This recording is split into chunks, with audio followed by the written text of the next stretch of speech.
You are listening to Leaders and Legends, a podcast produced by Veteran Strategies and featuring conversations with fascinating and impactful men and women who have shaped our world, our communities, and our history.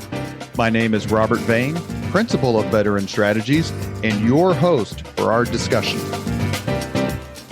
You are listening to Leaders and Legends, a podcast presented by Veteran Strategies, an Indiana-based public relations enterprise, and sponsored by Garmon Construction, Leaders and Legends LLC, the Grand Hall and Conference Center at Historic Union Station, the McGinley's Golden Ace Inn, and NFP, a national insurance broker with strong local content.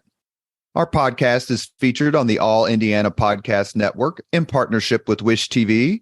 You may find Leaders and Legends at allindianapodcastnetwork.com. Thinking of starting a podcast or need to host a public meeting? Let Leaders and Legends LLC be your partner as you look for new ways to communicate your message. Please contact Chris Spangle or me at leadersandlegends.net.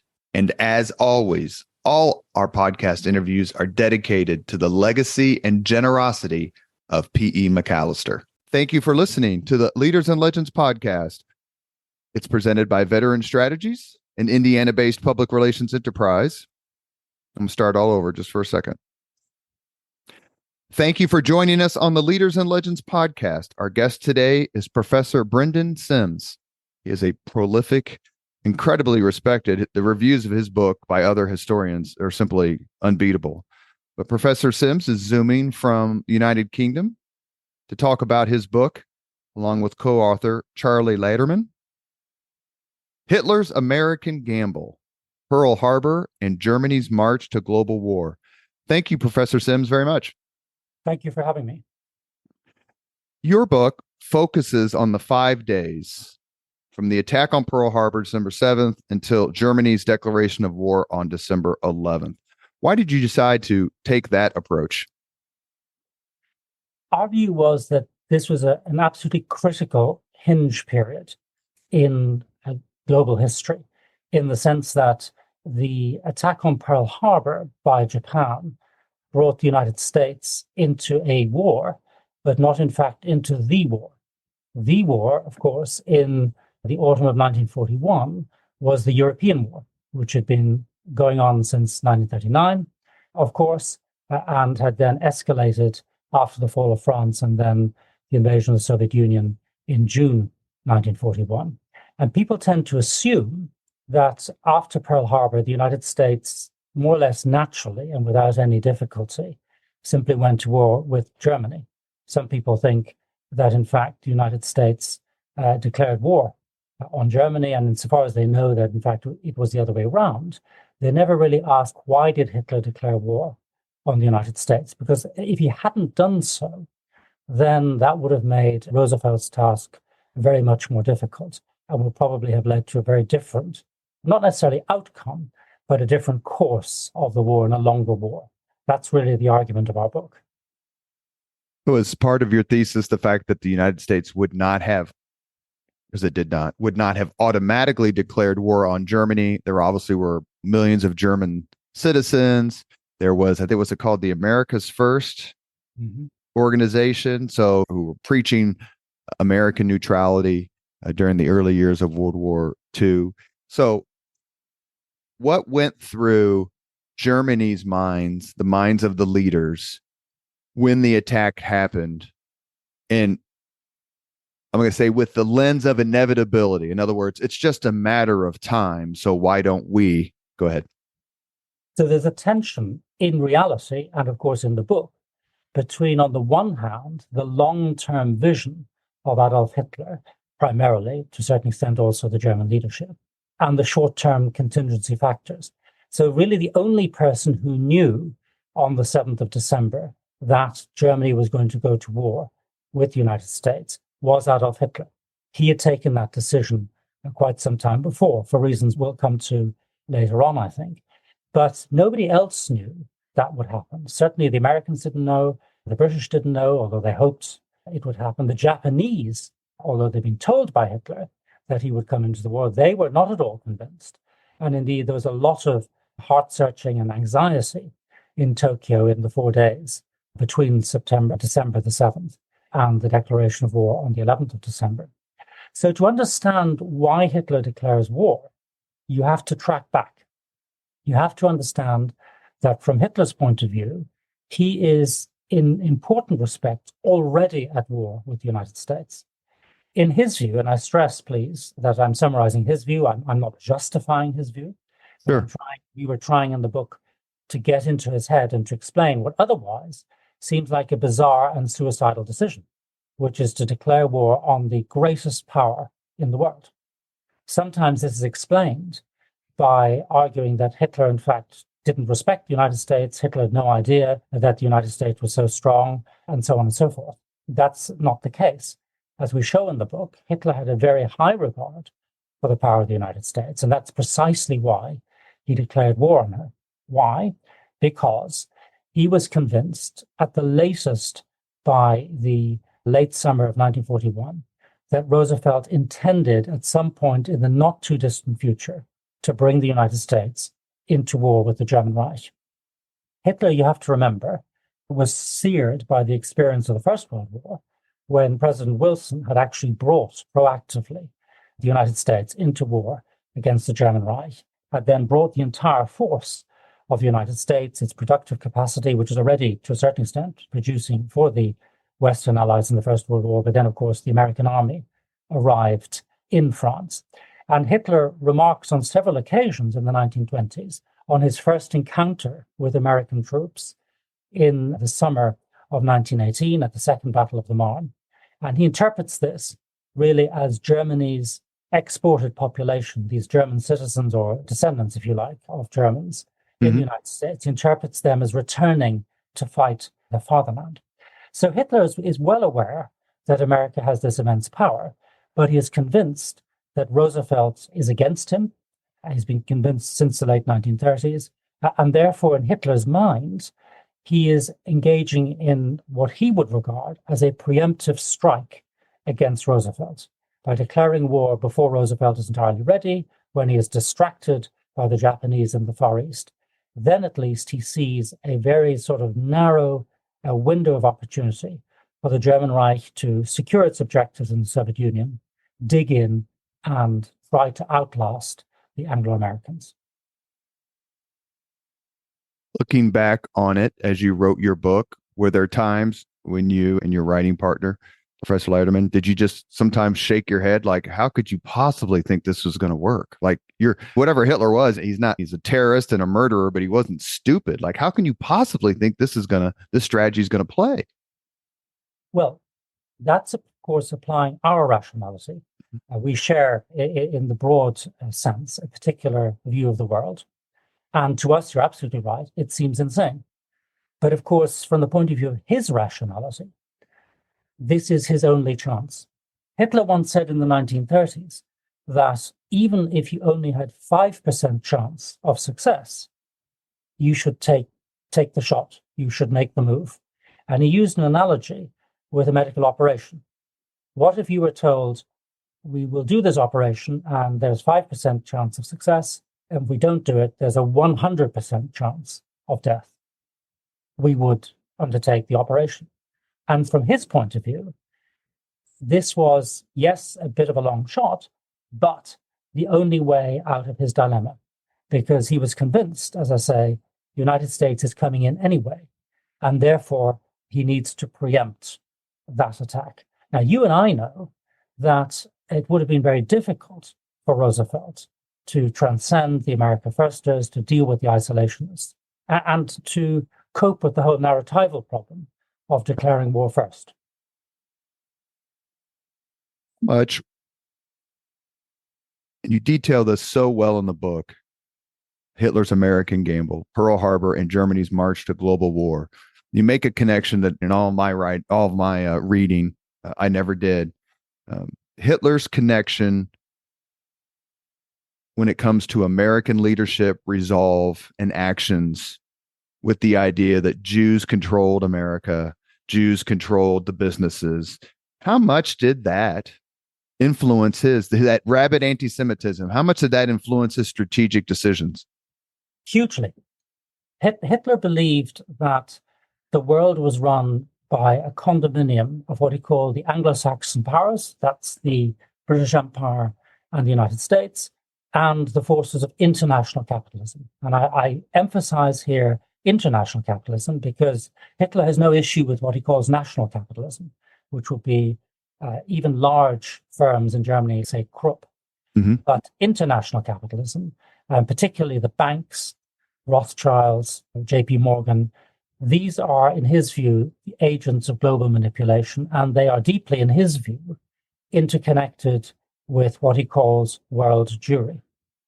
And his reading of the First World War and the period leading up to the First World War, and I stress again that I'm summarizing his view, I'm not giving this as a factual account of why the First World War happened or why it ended as it did, but his view was that world Jewry and the British Empire had ganged up to isolate the German Reich, then to hoover up all the world's resources, to mobilize them against the German Reich, to manipulate the United States into the war in 1917, and then indeed to keep Germany enslaved after 1918 and the Versailles Treaty in 1919. Now, in the lead up to the Second World War, Hitler becomes convinced that exactly the same thing is going to happen. Why? Primarily because he sees President Roosevelt as an agent of international Jewry and in particular of American Jewry.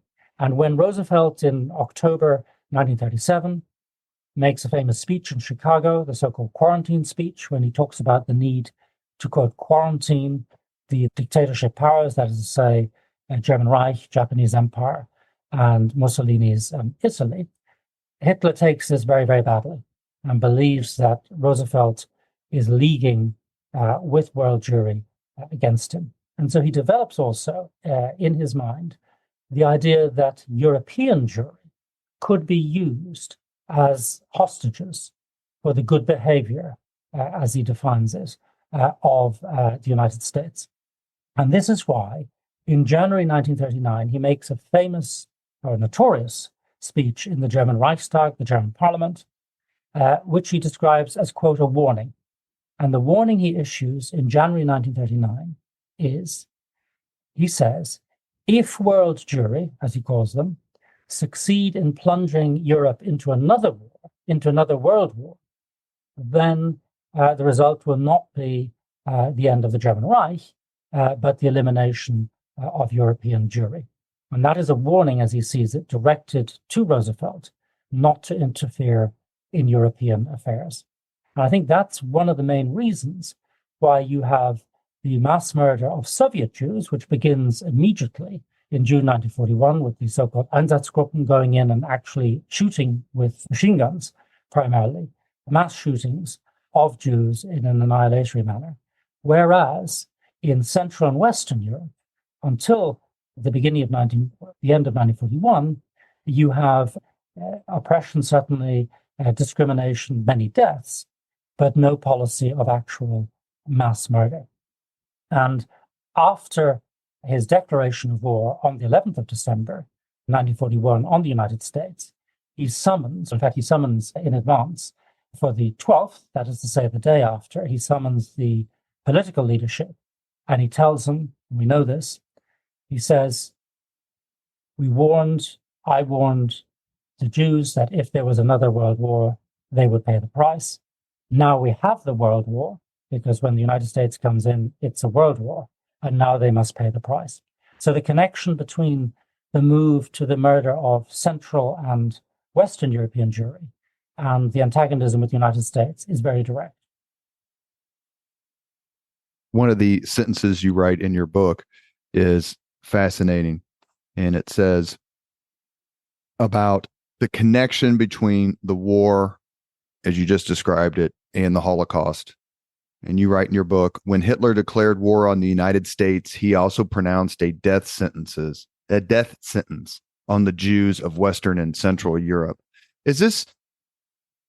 Would you consider this new scholarship? Is this something that had been connected by other authors? Because I was stunned when I read it. This has, in fact, been a point made by other scholars who are cited in the footnote. It's a matter of dispute within the literature. There are some scholars who link the move to complete annihilation to the invasion of the Soviet Union.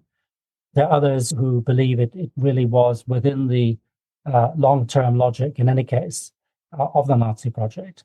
And then there are those who say it was a result of despairing at the failure of the offensive in front of Moscow.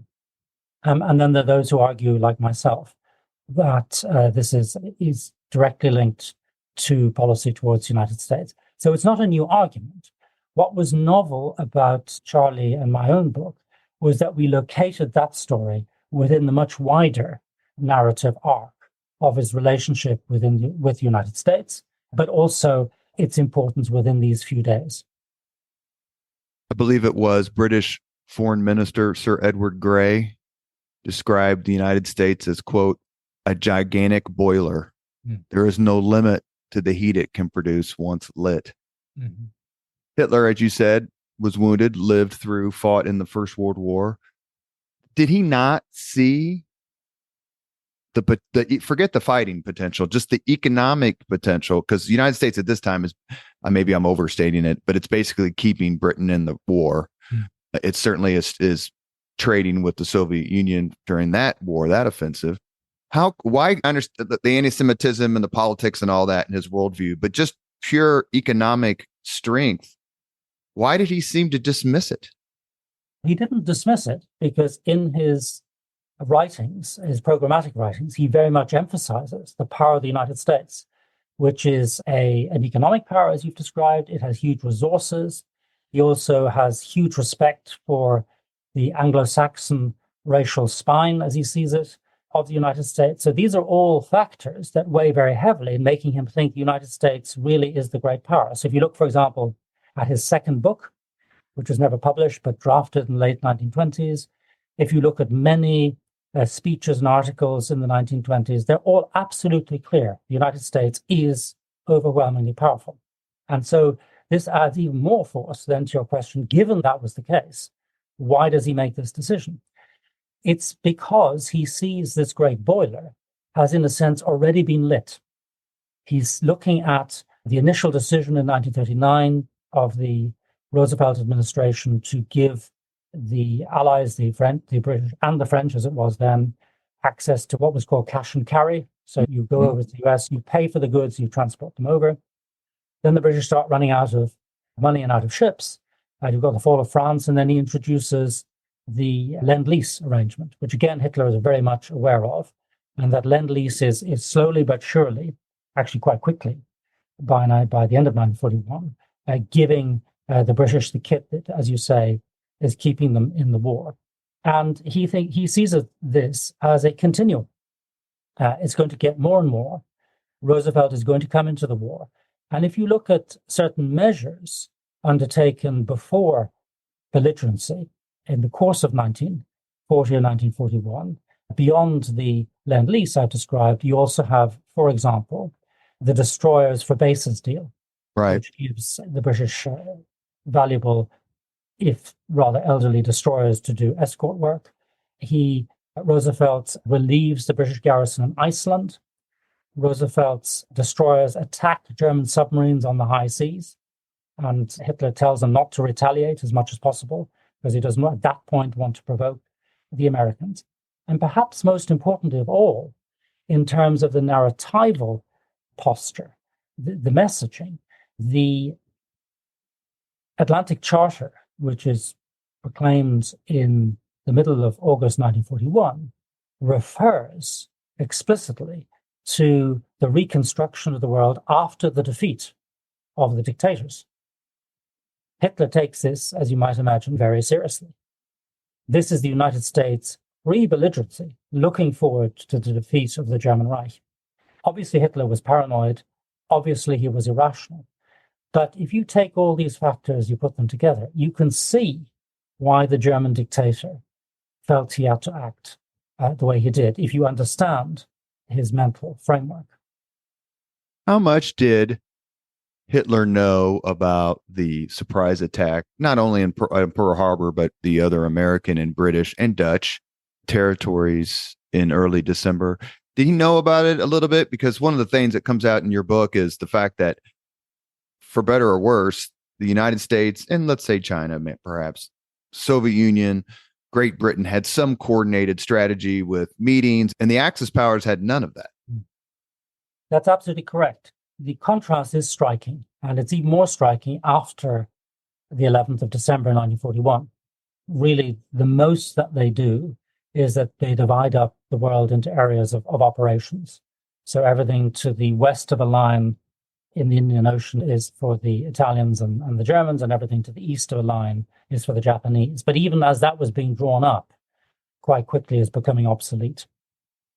Now, as to whether Hitler knew of the attack on Pearl Harbor, he certainly did not know the timing of the attack. And this is clear because he is completely and utterly surprised by it. He is, on the other hand, delighted by it. He has been aware there's something in the offing. He's been asked by the Japanese what he would do if they attacked the British and the Americans, and he has said that he will support them. But he is not aware that the attack is in the offing in that way. He does not have specific forewarning. So he is reacting very much on the hoof. He is in his military headquarters in Rastenburg in eastern Prussia, the so-called Wolf's Lair. And the first thing he has to do is to hop on a train and to get to Berlin and start putting together an overall information strategy to prepare his speech and generally get ready for war with the United States. Now, all of that would be stuff that he would have done quite a lot earlier had he known that the attack was going in. The Japanese didn't trust him, for one thing. Why would they? The Soviets did, and look what happened. Or no, exactly. Perhaps they did. That point was made on a number of occasions by the Japanese themselves, who indeed were shocked by the Hitler-Stalin pact. In fact, one of the Japanese governments fell over the pact because they hadn't foreseen it. So the Japanese didn't trust him. And indeed, a number of Japanese figures actually spoke about the danger of what they called racial abandonment. In other words, that Hitler might use this opportunity of war between the United States and the British Empire against Japan to basically have a compromise with the British and then join up against the Asiatic Japanese. In that sense, Tokyo was not about to warn Berlin what was going to happen. And then they had a rather awkward 4 days as they kept on asking, when are you going to honor your promise? And huge relief then on the 11th of December when the declaration of war follows. You are listening to the Leaders and Legends podcast. Our guest today is Brendan Sims. He's a professor of the history of international relations at the University of Cambridge, and he's very kindly going to give us a few more minutes via Zoom. You mentioned a few minutes ago, we're talking about his book, Hitler's American Gamble, Pearl Harbor, and Germany's March to Global War. And his co-author is Charlie Lederman, also a professor. You mentioned it a few minutes ago. Germany's progress, or lack thereof, in Operation Barbarossa against the Soviet Union.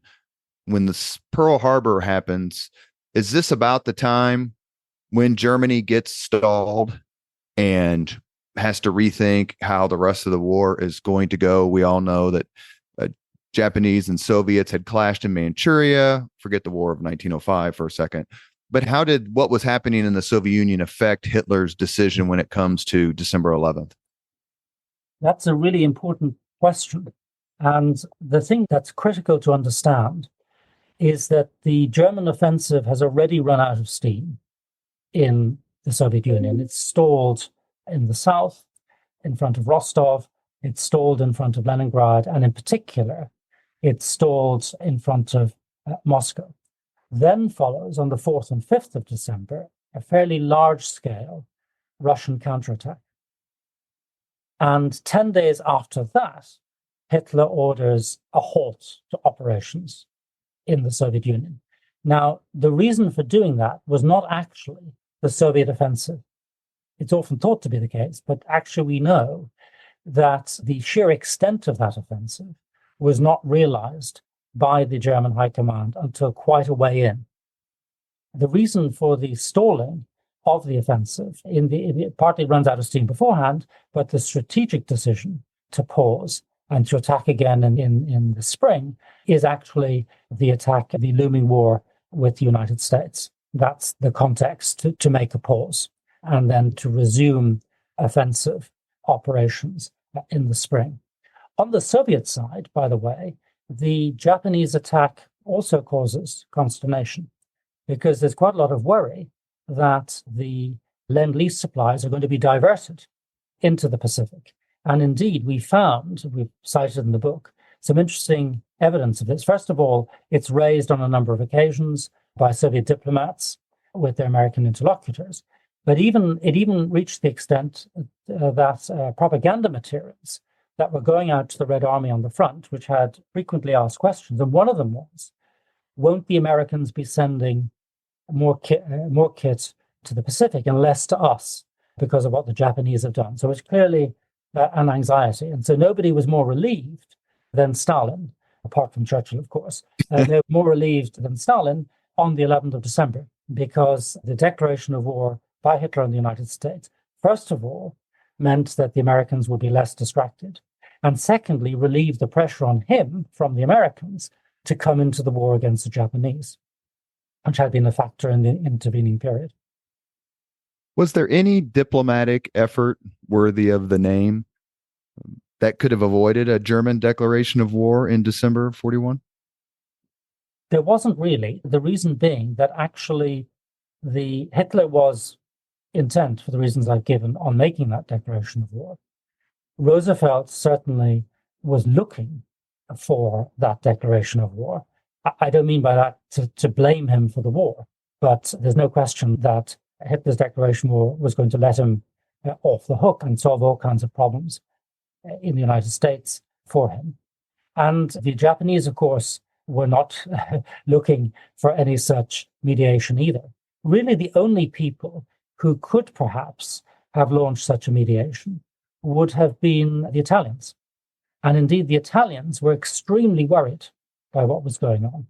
And we cite examples in the book of when the Japanese and German diplomats are conveying what's going to happen to the Italians. The interpreter, quote, was shaking like a leaf. He was so afraid of the prospect of war with the United States. But Mussolini basically didn't have any interest either. In the end, despite perhaps some elements within the Italian system who would have preferred to have avoided this war, they went along as well. There were actually no diplomatic options. Did anyone inside Germany, I'm going to say, stand up to Hitler or say, Der Führer, think this over very carefully? Are you sure? And was anyone, I know he fought with his generals all the time, but just from a diplomatic sort of or political sense, did anyone say, please don't do this? No. And that, again, is a reflection of how things had changed. Because if you think back to 1938, there were huge objections, particularly from the military, to the idea of war with Britain and France over Czechoslovakia. In the winter of 1939, there were massive objections. First of all, there were some doubts about the attack on Poland. There were massive objections in the winter 1939 to the military operation, which led to the fall of France. But the result, of course, of Hitler being, inverted commas, right on all those issues was that by the time we reach December 1941, and the so-called Führer is about to take a truly insane decision, you then have a corresponding lack of appetite on the part of the military and political leadership to contradict him. We look pretty closely at the documents. Nobody, not Goering, not Goebbels, none of the military people, none of them say we should not do this. Indeed, there were elements within the Navy who actually welcomed the declaration of war. And that's because, as I mentioned before, they regarded themselves as being basically already at war with the United States. And this meant now they could take the gloves off and shoot back at the Americans who were attacking them in the Atlantic Ocean. So it was a real dereliction of duty, if you like, by the German political leadership, which by then had become completely a pawn in Hitler's hands, in a way that wasn't quite true in the mid or late 1930s.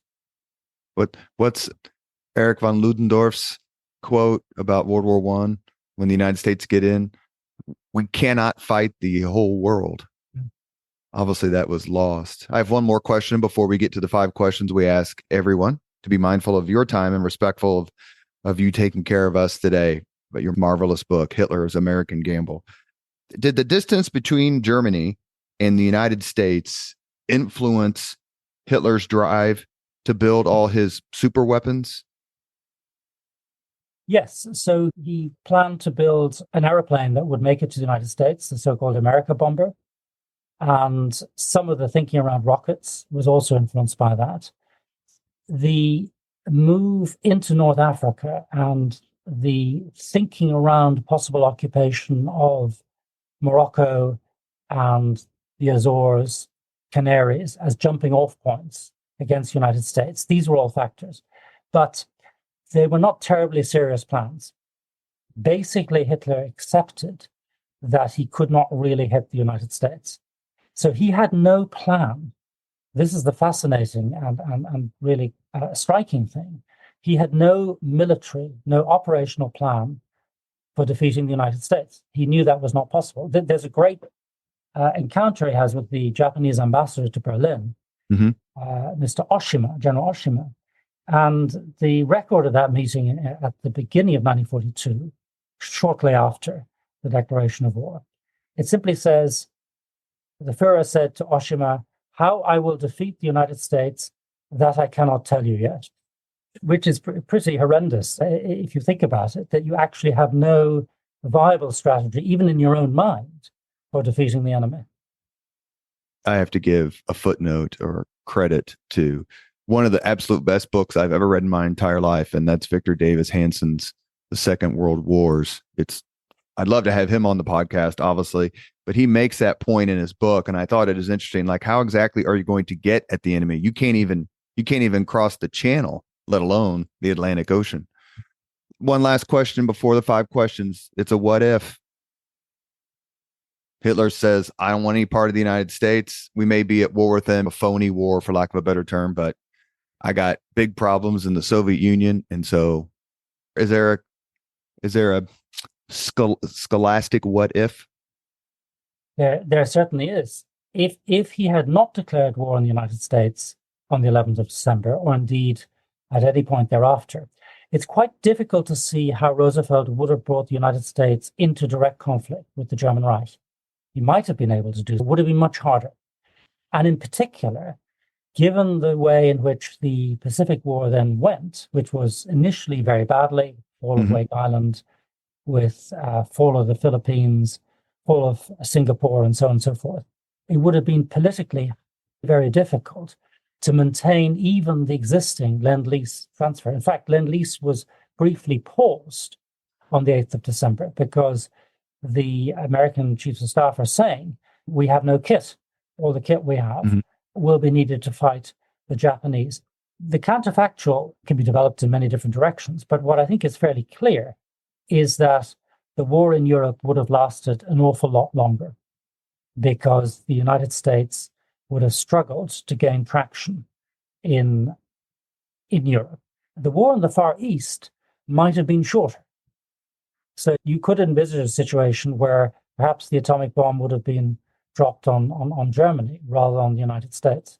That's actually was going to be my last in this counterfactual that you're describing. If we're not at war with Germany, does Einstein write the letter to Roosevelt, or does Germany get the bomb first? Yeah, that is another possibility. But of course, the difficulty with counterfactuals, they're very interesting to ask, and I think they illuminate actually a lot of things for the historian in the way that I hope we've just shown. But at a certain point, then also, it becomes difficult to follow the threads. We've reached the point in the Leaders and Legends podcast where we ask the same 5 questions of all of our guests, and that would include, I imagine, friends of Professor Sims like Tracy Borman and Gareth Russell, Helen Rappaport. So many of your colleagues and historians over in Britain have answered these, so I'll make them very quick. Number 1, what was your first job? My first job was as a research fellow at Christ Church, Oxford. Number 2, what was your first concert? Goodness. I can't remember. I think it was Helen Rappaport has the unbeatable answer. Dr. Rappaport. Her first concert was the Beatles in a pub in some town in 1962.